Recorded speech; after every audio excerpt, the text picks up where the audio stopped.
Today we'll be making a massive cat tower. Let's get straight to it. Of course, it starts with the massive base measuring 2 feet by 4. After cutting, we laid out to plan the design using Tinkercad, which took us about 2 weeks to finish. I went after a wooden cat tower look because they were kinda classy and dope. We cut some plyboards based on the shapes and sizes of the parts we see on the Tinkercad model. For this, everything had to be cut perfectly. Any mistakes meant that we would need to adjust everything else. I cut out a rectangle from the second floor base, and also we make 4 posts out of pine wood that elevates the second floor. With what we've got, I pieced them all together. The posts stand in each corner of the first base. The second floor base simply lays on top of everything. On the edge of the second floor is a simple box room. Of course, this is a nail gun to stay in place. I figured it was best to assemble this next part first before adding it to the tower. It consists of another box. A pine wood post latches across this box, held down with glue and nails. These 5 cm blocks of Meranti wood are added so they lie around the back of the tower, as well as a Meranti post on the front of the box.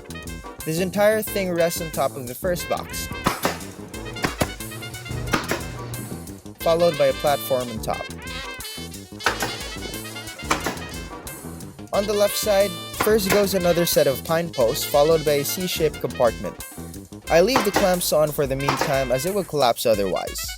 For the ladder in the middle part, I used Meranti wood. It was quite challenging to cut the rails into angles that would simply slide into the frame, but we get that done after some work and continue with the steps of the ladder. And finally, adding it to the tower. More posts are added for the next layer. It was mostly pine wood for the front part and Meranti for the back side. I cut another 2 by 4 foot wood into right triangle pieces. These make up the top parts of the tower.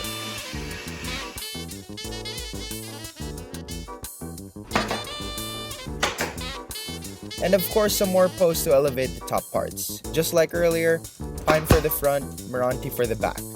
It took a fair amount of time getting the right measurements for the posts to keep the whole thing balanced out. And when all the posts were good, I added the top part.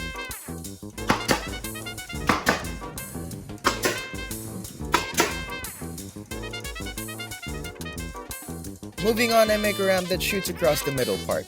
It was pretty simple, consisting of a plank of wood and some steps that latched onto the ramp.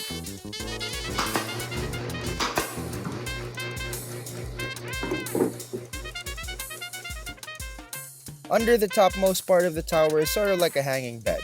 It took 2 flat squares of wood and 2 posts. The edges of the squares were cut out to give way for the posts. I simply nail all of them together and attach it to the top part. I took the inspiration of a wooden crate for this next box. Thin pieces of wood that served as posts for the crate went first. These measured 25 cm each. I made 4 of these for 4 sides.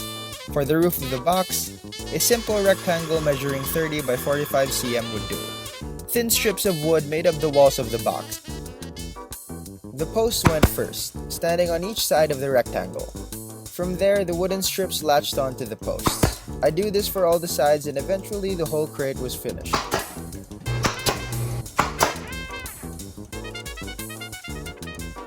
A ladder is found on the left side facing the tower. I used Meranti wood for the rails of the ladder. For the steps of the ladder, I cut 3 20 cm plywoods.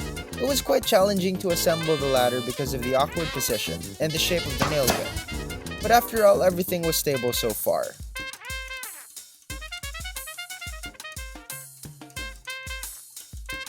Since it was a cat tower, scratch posts are necessary. I wrapped the pine post with rope, using glue gun to hold the rope in place. It was a long process making sure that the rope was tied around the post so it wouldn't untangle.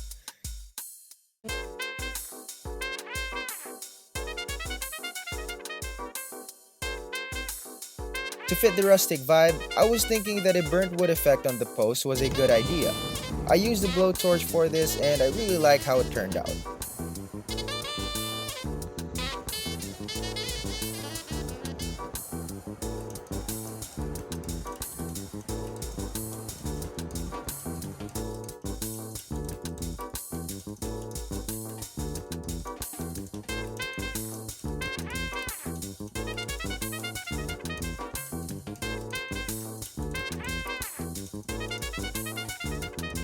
I used wood stain to color so the natural patterns of the wood could still show.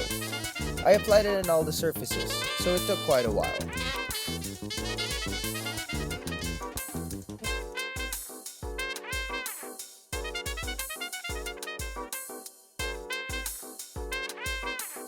For the last piece, I cut a plank of wood and attach it diagonally on the front of the tower. I give it some wood stain and use some screws to attach a corkboard on top. This basically serves as another scratch wall. Last thing to do was to wrap our ladder steps with some rug. The measurements had to match, of course, and I used staple gun to attach them to the steps.